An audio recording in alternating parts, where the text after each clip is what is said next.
Continuing on with the Karloff at Columbia set, we're on to The Bogeyman Will Get You, a movie that really had my interest because it starred both Karloff and Peter Lorre as well, which I was really curious about. I was kind of surprised when I put this one on to discover that it was a kind of screwball comedy, and not a very funny one either.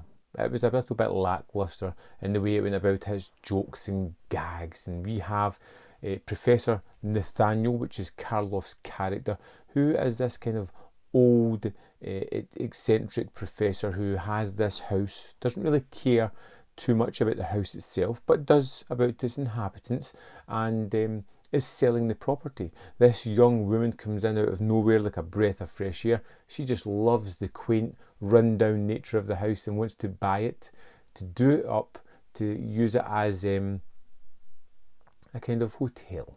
And she's going to allow the professor to stay and finish his experiments. We also get Dr. Arthur, which is Laurie's character, who is, well, the man who does every job seemingly, and for no particular reason whatsoever, just every now and again whips a kitten out of his inside jacket pocket, which is just an awesome trait that just is never mentioned, never referred to. No one bats an eyelid that this is just a little bit too strange.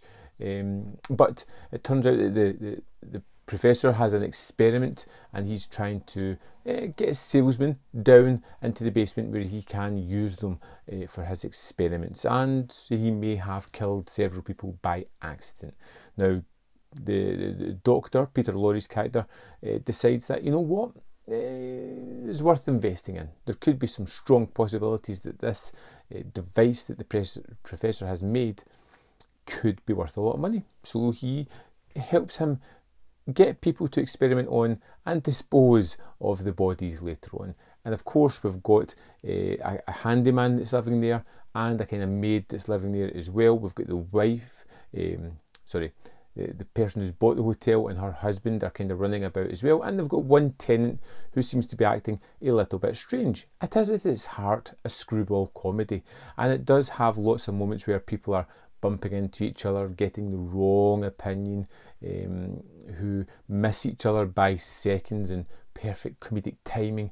The only problem is I didn't really find it that charming or that funny. In fact, it seemed to drag on in certain moments as well, where I just wasn't that amused or interested. Not to say that it's bad, it's just that it felt a little bit bland, a little bit toothless in some of the more satirical moments that it could have had along the way.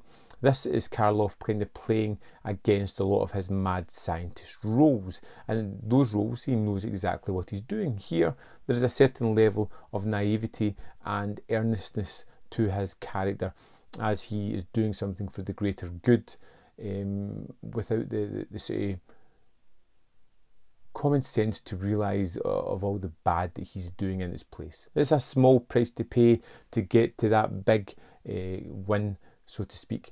I think Peter Lorre just kind of lights up the camera whenever he's there. He's just such an awesome character with weird and wacky quirks, who just adds a lot to the movie, and was simply my favourite character within this film. The Bogeyman Will Get You, which has a really strange name, an even stranger poster. It doesn't reflect what the actual movie is. Was fun, but ultimately very forgettable, and amongst this Columbia set. I'd love to know your thoughts on the movie. Let me know in the comment box below, and I'll see you next time on Man v Film.